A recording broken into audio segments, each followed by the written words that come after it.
सोते समय अपने कमर के नीचे अपने कंफर्ट के हिसाब से एक पिलो फिक्स करके सो सकते हैं ताकि उस एरिया को एक्स्ट्रा सपोर्ट मिले। हेलो एंड नमस्कार एवरीवन, मैं हूं डॉक्टर नेहा तिवारी और आज हम इस वीडियो में कमर दर्द की शिकायत के बारे में बात करेंगे जो कि फ़ीमेल्स अक्सर बताती हैं। देखा जाए तो कमर दर्द की शिकायत मेल्स एंड फीमेल्स दोनों बताते हैं, पर फीमेल्स में अगर देखा जाए तो कमर दर्द की शिकायत काफ़ी कॉमनली देखने को मिल रही है। काफ़ी पेशेंट्स आते हैं जो बताते हैं कि हर वक्त कमर में दर्द रहता है, काम काज करने में तकलीफ़ आती है और रोज़मर्रा का काम काफ़ी चैलेंजिंग हो जाता है। तो आज हम इस वीडियो में जानते हैं कि ऐसे क्या कारण रहते हैं जिसकी वजह से एक फ़ीमेल कमर दर्द की शिकायत बताती है। तो हम इसे दो हिस्सों में डिवाइड करते हैं। पहला हिस्सा जाएगा उन कारणों पर जो सिर्फ एक फ़ीमेल्स में देखने को मिलते हैं और दूसरा हिस्सा जाएगा उन कारणों पे जो मेल एंड फीमेल दोनों में ही कमर दर्द की शिकायत का कारण बनते हैं। तो सबसे पहले फ़ीमेल्स के एक्सक्लूसिव कारणों के बारे में जानते हैं। नंबर 1, अगर उनको बच्चादानी में रसौली यानी यूट्राइन फाइब्रॉइड की शिकायत हो तब वह कमर दर्द बताती हैं। दूसरा, अगर उनको ओवरी संबंधित कोई तकलीफ़ बने जैसे कि ओवरी में सिस्ट होना, ओवरी में ट्यूमर होना या पीसीओडी की शिकायत होना। तीसरा, डिस्मेनोरिया की कंडीशन भी होती है। एक वीडियो मैंने बनाई है तो आप डिस्मेनोरिया के बारे में वहाँ से डिटेल में जान सकते हैं।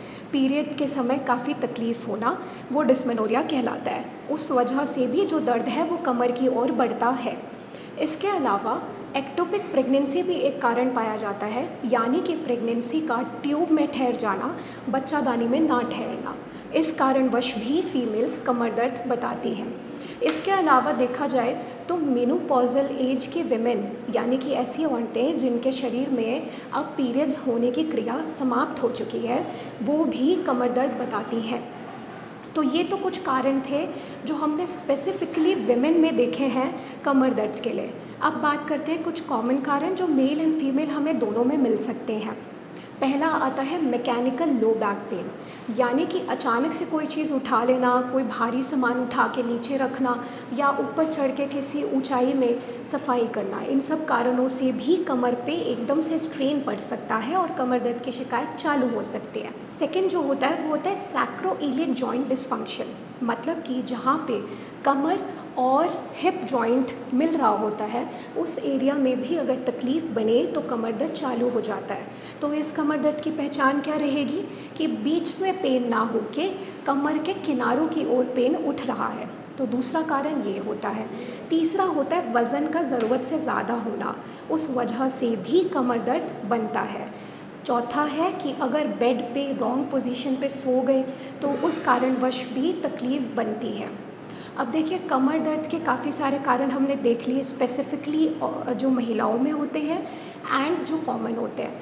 अब हम ऐसा क्या कर सकते हैं कि महिलाएं घर पर अपने कमर दर्द को मैनेज कर सकती हैं और कैसे पहचान सकती हैं कि कमर दर्द सिर्फ हाल फिलहाल की चीज़ से हुआ है या फिर इसके पीछे कोई अंडरलाइन कॉज या बीमारी है। नंबर 1, आप सबसे पहले टेस्ट कराइए। टेस्ट कराने में आप सीटी स्कैन, एमआरआई करा सकते हैं या फिर अपने बॉडी में न्यूट्रिशन चेक करा सकते हैं जैसे कि विटामिन डी एंड कैल्शियम। इनकी कमी की वजह से भी तकलीफ़ बनती है। एक पॉइंट यहाँ पे मैं ऐड करना चाहूँगी, शियाटिका का दर्द आप लोगों ने काफ़ी कॉमनली सुना होगा। शियाटिक नर्व हमारे हिप एरिया से नीचे टो तक जाती है, तो अगर उस नर्व में किसी भी प्रकार की इन्फ्लेमेशन या बनती है उस वजह से शियाटिक पेन तकलीफ़ देती है, तो एक दर्द उठता है जिसे शियाटिका बोला जाता है। तो ये भी एक कारण हो सकता है जो कि हम सीटी स्कैन, एमआरआई, एक्सरे इनके बेसिस पे काफ़ी अच्छे से परख सकते हैं। तो टेस्ट क्या करा सकते हैं ये तो हमने जान लिया। अब इसको मैनेज करने के क्या क्या तरीके हो सकते हैं। अगर सिर्फ मस्कुलर पेन है जो कि रॉन्ग पोस्चर की वजह से, वज़न उठा लेने की वजह से या चोट लगने की वजह से हुआ है तो वो कुछ दिनों में अपने आप सबसाइड हो जाता है। पर अगर पीछे कोई बीमारी रहती है तो उसका सही इलाज लेना बहुत ज़्यादा ज़रूरी हो जाता है। अब क्या मैनेज करने के तरीके हैं वहाँ पे बात करते हैं। सबसे पहला काम है कि आप हॉट कंप्रेशन या कोल्ड कंप्रेशन दोनों में से कोई भी चूज़ कर सकते हैं। कहने का मतलब है सिकाई। अब आप कपड़े में रख सकते हैं आइस क्यूब्स और उससे भी सिकाई कर सकते हैं, या फिर हल्का सा गर्म करके कपड़ा उससे भी सिकाई कर सकते हैं। दूसरा, सोते समय अपने कमर के नीचे अपने कंफर्ट के हिसाब से एक पिलो फिक्स करके सो सकते हैं ताकि उस एरिया को एक्स्ट्रा सपोर्ट मिले। थर्ड, आप अपने बेड मैट्रेस को चेक करा सकते हैं। हो सकता है जिस मैट्रेस को आप यूज़ कर रहे हैं उसकी वजह से ही आपको रॉन्ग पॉस्चर बन रहा है। चौथा, अगर आपको काफ़ी तकलीफ़ है तो आप डॉक्टर से मिल के उसके लिए सही ट्रीटमेंट एंड सही इलाज ले सकते हैं। अगर कमर दर्द को सही से मैनेज किया गया तो कुछ ही दिनों में सबसाइड हो जाता है, लेकिन अगर उसे इग्नोर किया गया और उसके पीछे कोई बड़ा कारण रहा तो वो आगे चल के और ज़्यादा तकलीफ़ दे सकता है। इसलिए आपको ये पहचानना बहुत ज़रूरी है कि कमर दर्द सिर्फ हाल फिलहाल का है या इसके पीछे कोई बीमारी है।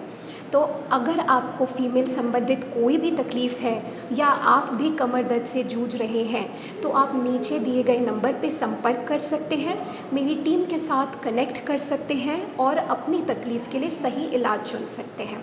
Thank you.